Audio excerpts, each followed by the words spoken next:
Hey everyone, welcome back to the channel and welcome back to my Ferrari 360 Modena.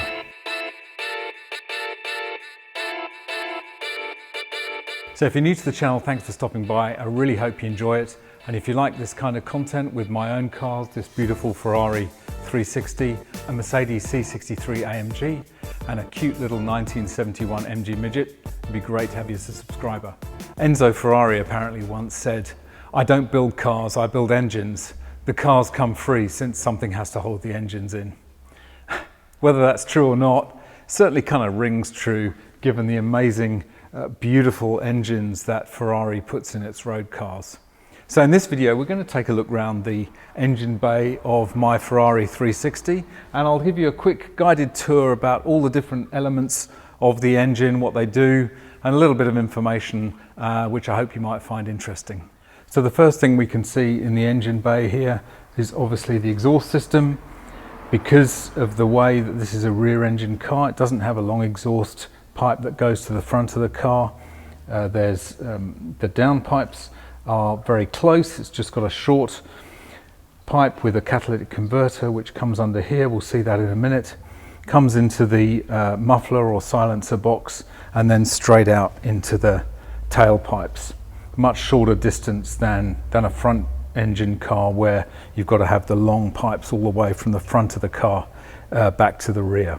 The next things we see are the air boxes here and here. Underneath each of these is an air filter, and the air comes in from the duct on this side of the car and through under here, through into this air box, and then up through the filters.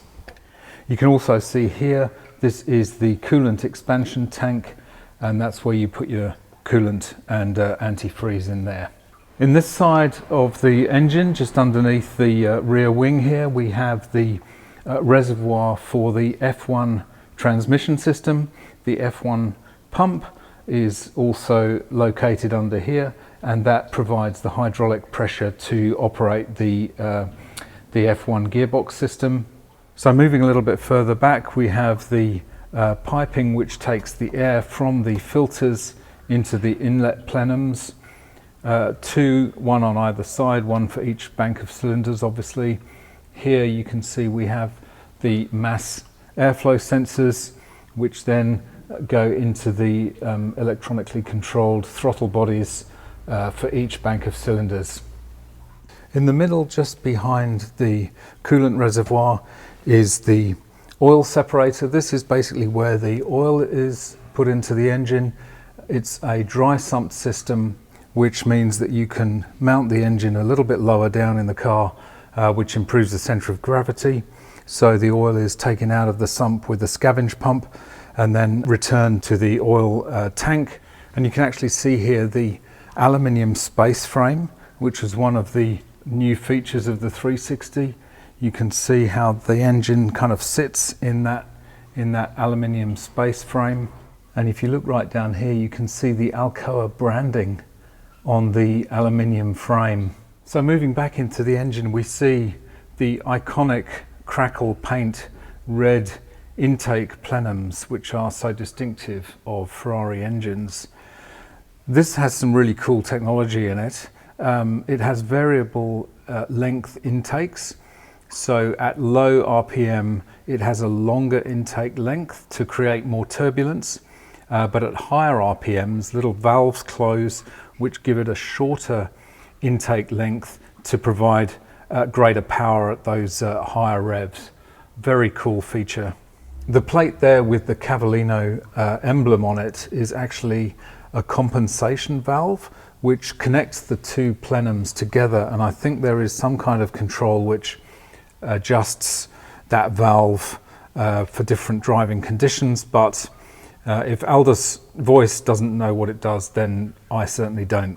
By the way, I'll link to his article on the Ferrari 360 engine because it's fascinating reading. This filler at the back of the engine, or should say the front of the engine, is for the power steering. So the power steering pump is just located a little bit underneath that, and that provides the power steering fluid for the steering system. On each side of the intake plenums you can see the fuel rail which goes into the injectors to provide the fuel to each of the cylinders. And you have to look way down in the engine bay here to actually see the top of the cylinder heads. You can see the coil packs there on the top of each spark plug. It's a twin overhead cam on each bank of cylinders with 5 valves per cylinder, 3 inlet valves, 2 exhaust valves. You can see how low down that is in the engine bay. It's a long way down to keep that center of gravity nice and low. And also down here you can see the downpipes, which are in this kind of enclosed kind of design so that it keeps the lengths of the exhaust equal, so it kind of snakes around and then out towards the back. This area here is where the drive to the wheels emerges from the gearbox, which is mounted directly behind the engine. So the gearbox and differential are essentially one unit, and the drive is, you can see coming out to the bottom of the screen there to the individual wheels. Down on the other side of the engine you can see the other drive shaft emerging from the gearbox and differential there, but also down here it's not really very clearly visible, but this is where the F1 system is mounted onto the gearbox to change the gears. The gearbox in the F1 360 is exactly the same as in the manual 360. It is only the way in which the gears and clutch are operated that is different. Behind these covers on each side of the engine are the ECUs.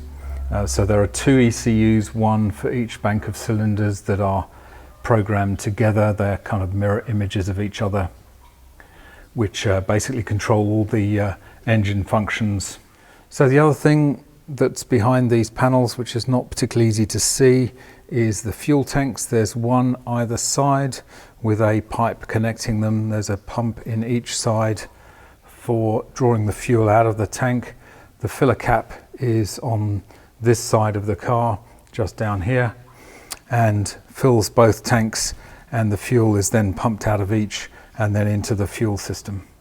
So one of the advantages of the 360 over the predecessor car, the F355, was that the timing belts could be changed without the engine having to be taken out.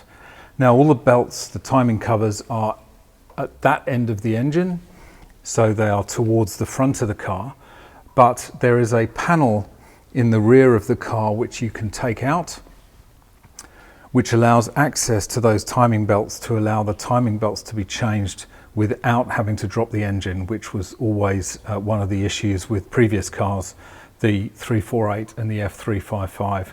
That really does make maintenance on a 360 a much more affordable proposition than on those earlier cars.